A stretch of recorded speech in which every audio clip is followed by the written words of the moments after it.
Appointment తీసుకోమనే నాయకునికి ప్రజలు retirement ఇస్తారన్నారు Chevella MP Congress అభ్యర్థి రంజిత్ రెడ్డి.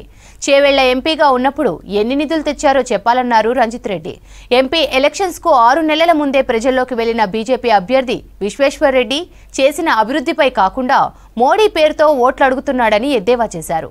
వికారాబాద్ లో జరిగిన కాంగ్రెస్ కార్యకర్తల భేటీలో రంజిత్ రెడ్డి పాల్గొన్నారు.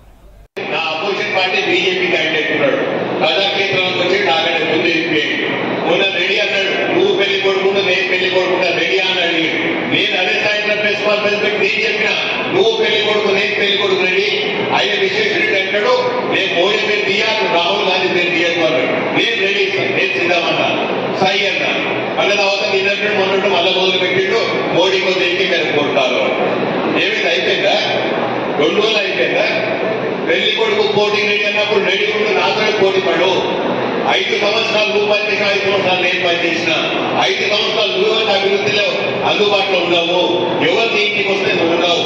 ఒక్కసారి గెలిపించి దీవించిన తర్వాత 5 సంవత్సరాలు ఒక ప్రజాప్రతినిధి కూర్చున్న ఎవరైనా కానీ, నేనే కాదు ప్రతి ఒక్కరూ ఒక ప్రజాప్రతినిధి గెలిచిన తర్వాత మనకు ఆ పట్టణం ఇచ్చి ఆ కుర్చీలో కూర్చోబెట్టిన తర్వాత మన రెస్పాన్సిబిలిటీ, మన డ్యూటీ ఏముంటుందంటే పగలనొద్దు, రాత్రి అనొద్దు, ఎప్పుడు వచ్చినా డోర్లు ఇవ్వాలి, ఎంత చేత హెల్ప్ చేయండి, ఎవరైతే వాళ్ళతో